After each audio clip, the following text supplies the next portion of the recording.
Hi, I'm Micah Clark with the American Family Association. This week we have the second half of our interview with State Representative Bruce Borders from Southeast Indiana. We're going to shift gears a little bit about this time. You're going to hear a little bit more about how Bruce campaigns in some unconventional ways, but when you learn more about him, you'll understand why he does this. But I hope it's helpful because I know many people watching are interested in politics. You may want to run for office or help somebody run for office. And what I think you'll learn in this second video is how Bruce does things in, yes, a different way, but he sticks to the conventional ways of campaigning, going door to door, meeting people. And you're also going to see more about the heart of Bruce Borders, a state representative from Southeast Indiana. Well, Bruce, I want to switch gears a little bit. I want to talk to you about running for office. I know we've talked a lot about your district. Sure. But you've done some very unconventional things. I mean, That's for sure. in campaigns, and you've rejected a lot of the campaign experts' advice. And in fact, in parades, you often dress as Elvis Presley. Why don't we tell our audience why you do that? Not that you would recommend a candidate do that, but you have a very good reason for doing that. In parades, I always dress with an Elvis jumpsuit on. In fact, as you well know, most of the jumpsuits that I have were made by the same people that made Elvis's jumpsuits. And anyhow, the bottom line is, I remember, I believe it was Jim Shella was doing an interview with me with Wish TV. This was before he retired, and he said, you've got the strangest campaign method, at least in a parade, that we've ever seen. And I've had a number of TV stations come film, the parades and so forth, and then do a story on it. And they said, why do you do that? Because what we do is we pull literally an 8x12 trailer. I set up a PA system on it. It's powered by a power inverter, and I literally do it with a wireless mic, singing and hand out, every summer thousands of teddy bears and stuffed animals. And the bottom line is that it's like I asked Jim, I said, when was the last time you were at a parade and you heard people going, oh, look, here come the politicians, like they can barely wait to see them. I said, that never happens. I said, never. So what I decided is that if I'm going to do parades, I'm going to have fun with them. And so, in fact, I just had a parade last Saturday over in Miram, Indiana, and I've got a lot of parades coming up. This summer, I've done as many as probably 25 parades in a summer, and it's just fun. It's a lot of hard work. It's exhausting, but I really do enjoy it. And we do some traditional door to door and so forth. But even my flyers and stuff tend to be much different, I guess, than you might say your traditional political flyer. And in fact, I write 99% of whatever I pass out and so forth. And the bottom line is, I at least from the parade aspect, I figured that if I'm going to be in a parade, we're just going to make it fun for people, because you're not going to really win over somebody's ideologies in a parade lineup, but they will remember that, whether or not you were there. In fact, we actually did a poll after a few of the parades years ago just to see. And so we would name candidates that were in that parade. And we asked people, was such and such in this parade. But the bottom line was, what we found is that 99% of the time, most people don't even remember if a specific politician was in the parade. And so I decided, we're going to keep doing this. In fact, the Republican Party had sent someone down to film me this was before I won the first time.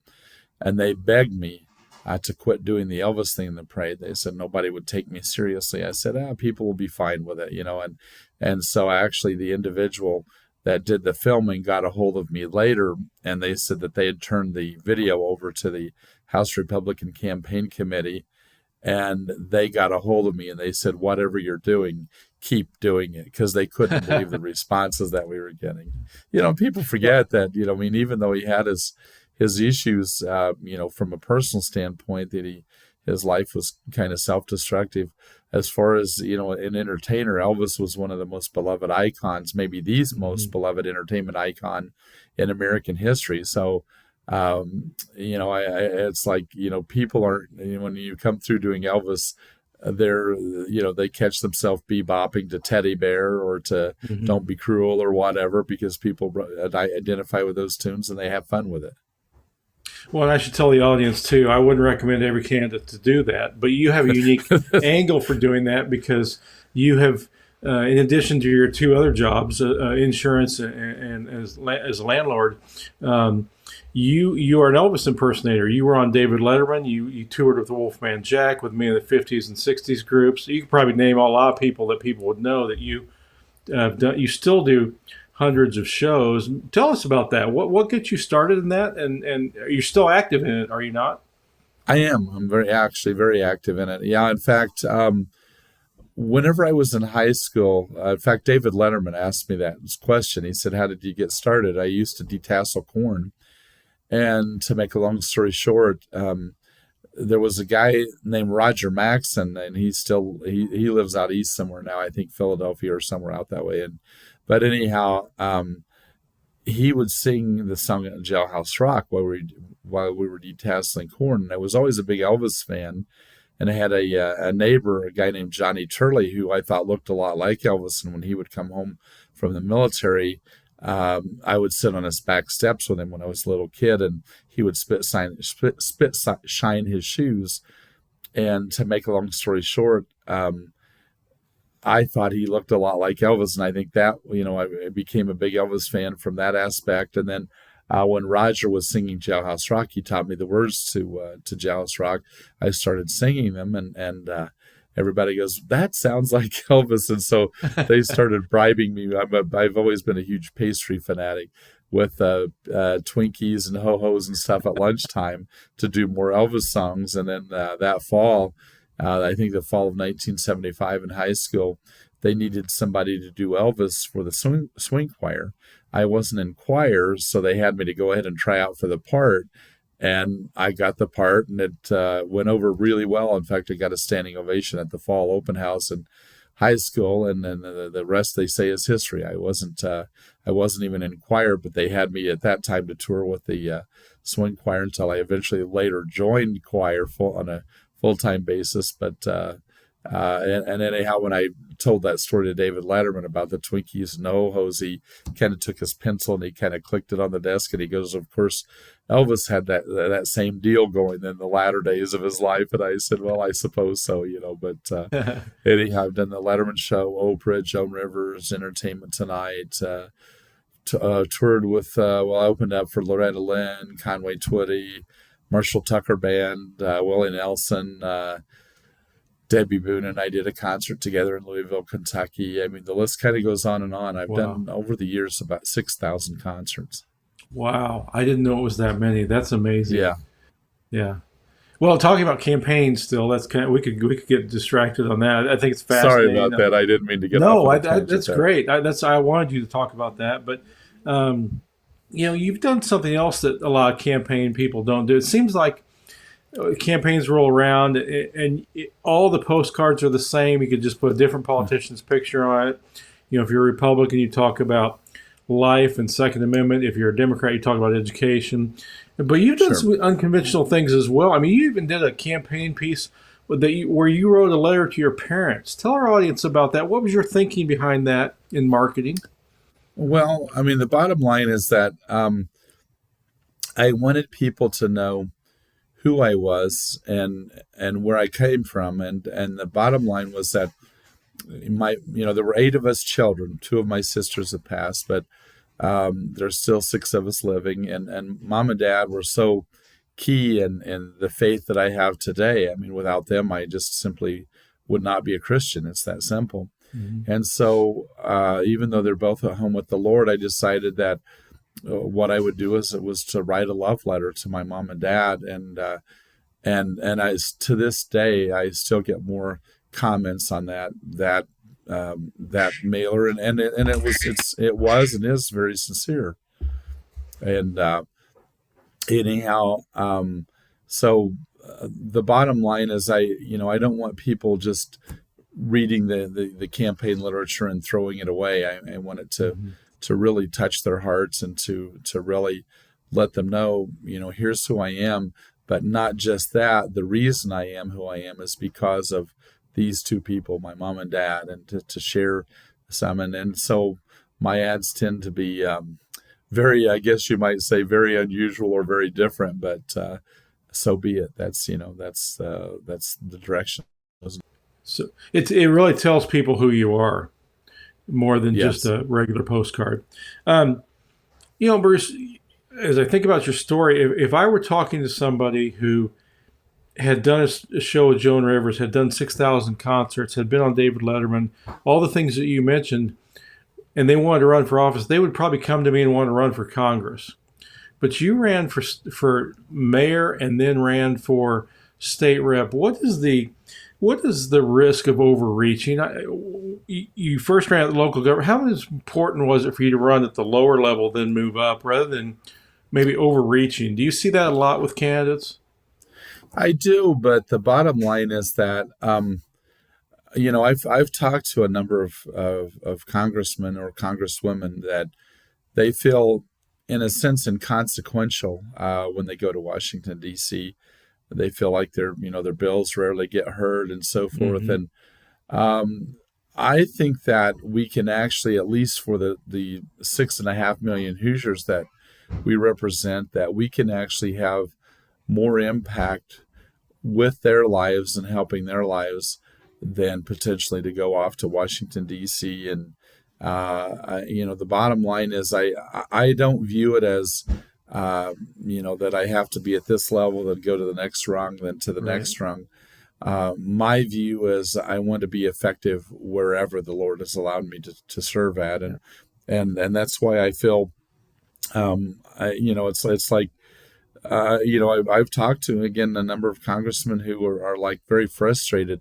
They don't feel like they're able to have much impact in Washington Mhm. D.C. Whereas a state representative, I can have a lot of impact, at least on the state of Indiana. Well, you need 51 votes to pass a bill or an amendment in the Indiana House. Can you even imagine needing 210 or 220 to pass a bill in Indiana? That would be unbelievable. Right, and what I've noticed too is that a lot of them I've spoken with, I don't even know that they necessarily are in the House chambers in Washington D.C. When they vote. They vote from Right. a remote office or whatever. I mean, it's not like on the House floor, and here in Indiana where we truly listen to the debate. In fact, I feel really fortunate. I've even had a lot of people say, "Well, why don't you run for the state senate here in Indiana?" And not that you couldn't have more impact there, but I think even here in the state of Indiana, there's such a difference in the House and the Senate. I feel like the debate that takes place on the House floor is truly more of a genuine debate, whereas when I go over to the Senate and watch some of the debate there, it's just a different. It doesn't seem like it has quite that back and forth tug of war Hmm. Hmm. that I think is necessary to really debating a piece of legislation. Well, Bruce, we've taken a lot of your time today, and I appreciate you joining us and being with us. Is there anything you'd like to say before we close? I just, you and I have not, I talk to you almost more than any other state legislator, so I know you very well. I'm happy to have you on. You're a good friend, and you've taken some really strong stands over the years. You've been very helpful in passing legislation, so thank you for joining us. But is there anything you'd like to close with as we wrap up?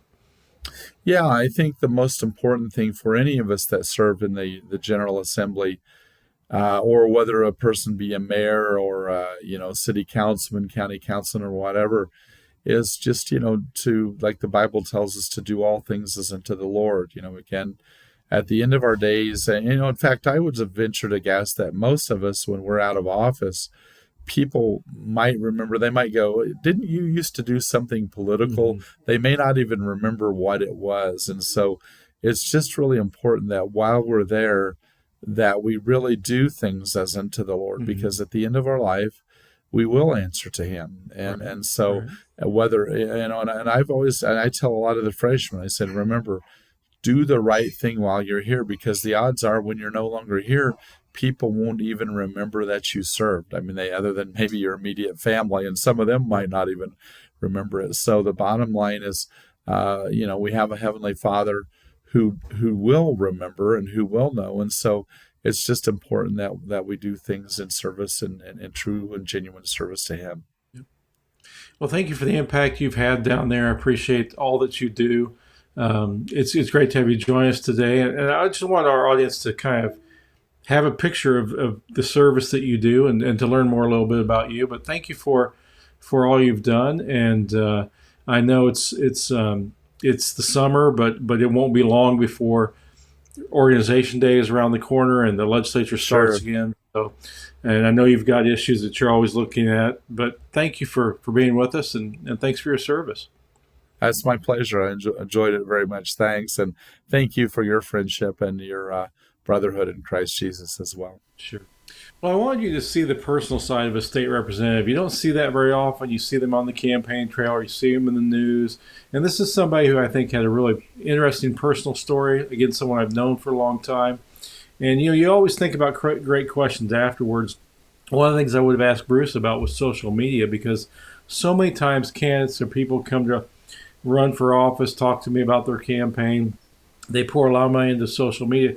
Bruce doesn't do that. It may not surprise you, but he does a lot of the old school campaign, the door-to-door. He does lots and lots of door-to-door yard signs, mailings, as he mentioned. And so he's just a unique person who has a very good success rate in a tough district doing the shoe leather work that campaigns need to do, whether you're running for school board or state representative or city office. You have to do the basics that have been around for decades. You have to meet people. You have to be in front of them. You have to talk to them. Reaching them on social media is good, but it's not something that it has a lasting impression for a long time. And so I hope you enjoyed this interview with Representative Bruce Borders from Southeast Indiana, and hope you'll join us next week for our next podcast. Thank you very much. I hope you have a great weekend.